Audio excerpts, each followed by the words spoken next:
I did a little bit of basic wiring to this last night. I wasn't happy with the way the radiator fans were running. They're a bit slow for my liking. I did some tests and found that there was voltage drop in the old wiring. Even though the Toyotas are better than the Mazdas and the Fords of this era, it's still old and slow. So I've rewired this fan so it gets a direct feed off the battery through that fuse, and yeah, it comes on with the air conditioning only. As soon as that compressor kicks in, this fan starts up. And then over here there's a high pressure, and once that kicks in, it'll turn this fan on if it needs it, or if the engine calls for it. So it should all work nicely now.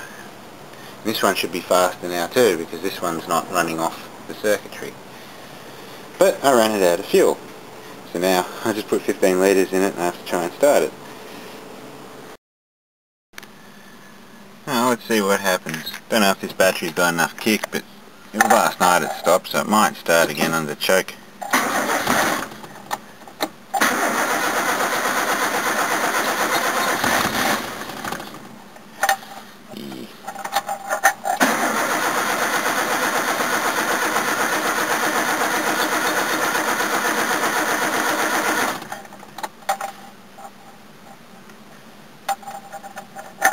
It's showing me I got fuel now.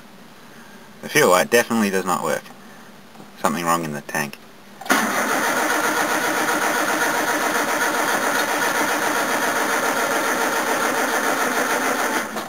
Oh, I'm losing the battery. Get one more shot and then put it on charge.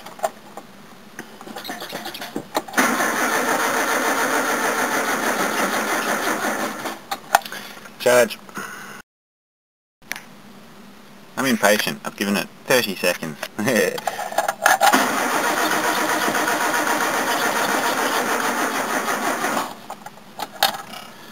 least I know my charge is good. I'll give it in a minute.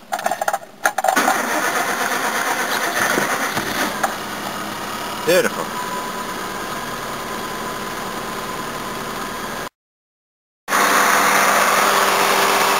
Fan works nicely.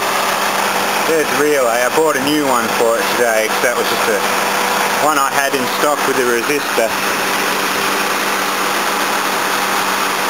So if I pull this off, this one will start.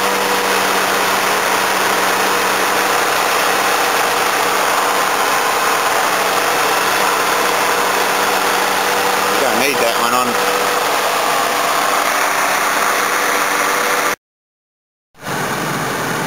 Just set a very fast idle and let the car sit here for ages, and it's very hot outside today, and this aircon's bloody cold.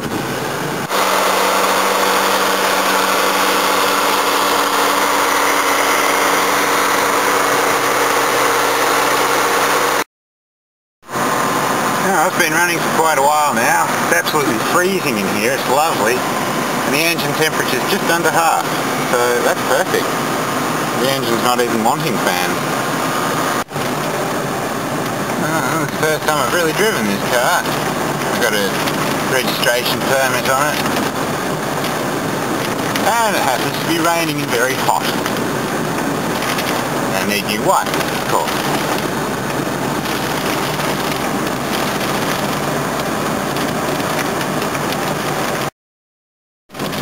Wow, this little engine moves.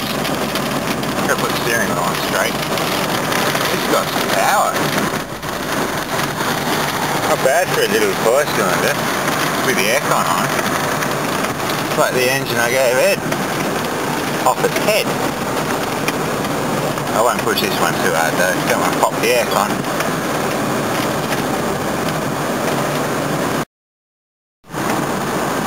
I've got 4 new tyres now.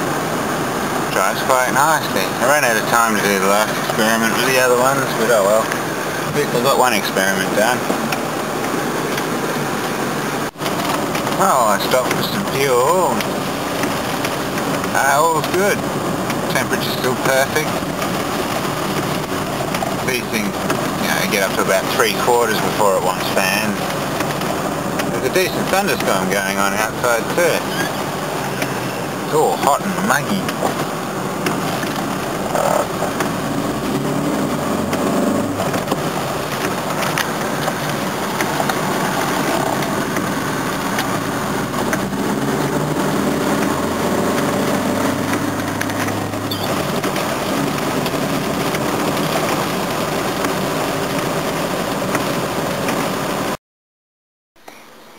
I'm just going to do a quick little explanation of the way the fans should work in one of these, because one of my viewers has asked me a question. He had it fitted and it's not working correctly when he's not moving.